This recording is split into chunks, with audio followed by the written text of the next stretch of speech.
दुनिया का सिर्फ एक छोटा सा वाटर रूट और उसके बंद होते ही ऑयल प्राइसेस 60% तक शूट अप कर गए।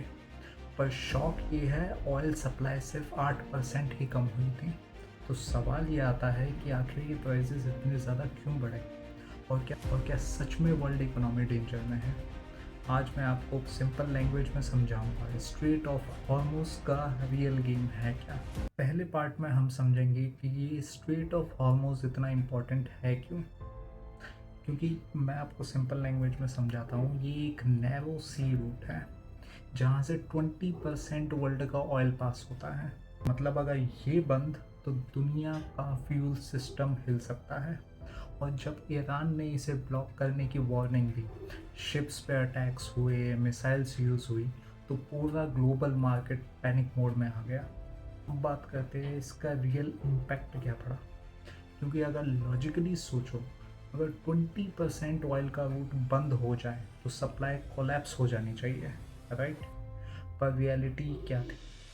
सिर्फ 8% सप्लाई ड्रॉप। सवाल आता है क्यों? क्योंकि गल्फ कंट्रीज ऑलरेडी स्मार्ट थी। जैसे यूएई की बात करते हैं, जिन्होंने पहले से ही पाइपलाइन बना रखी थी जो ऑयल को बाईपास कर देती है।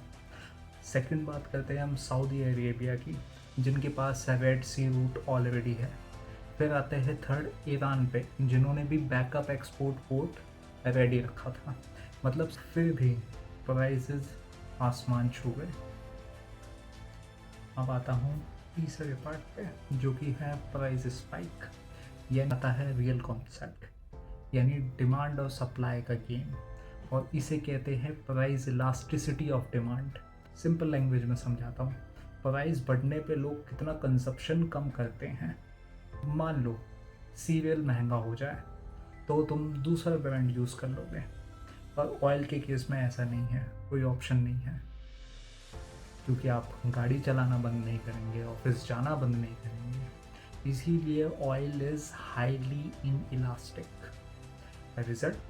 रिजल्ट क्या आता है इसमें? थोड़ा सा सप्लाई ड्रॉप और मैसिव प्राइस इंक्रीजेस। इस केस में 8% सप्लाई डिक्रीज होती है और 60% तक प्राइस इंक्रीज होता है।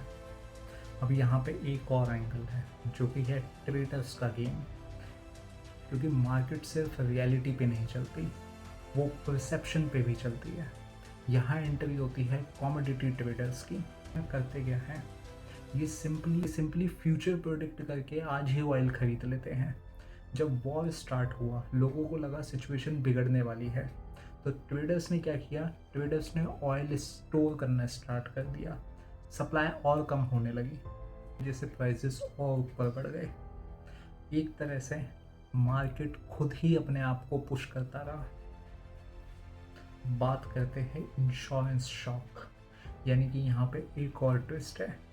शिप्स के लिए इंश्योरेंस कंपलसरी होता है, और वॉर स्टार्ट होते ही कंपनीज ने इंश्योरेंस कैंसिल कर दिया। और बाद में जो इंश्योरेंस मिला वो 10 टाइम्स महंगा था। मतलब शिप्स चलाना ही रिस्की और कॉस्टली हो गया। इससे ऑयल फ्लो और स्लो हो गया, प्राइसेस हाई ही रहे। फाइनल बात क्या है? फाइनल बात बस इतनी सी है कि प्रॉब्लम सिर्फ ऑयल का ही नहीं था, प्रॉब्लम थी अनसर्टेनिटी की।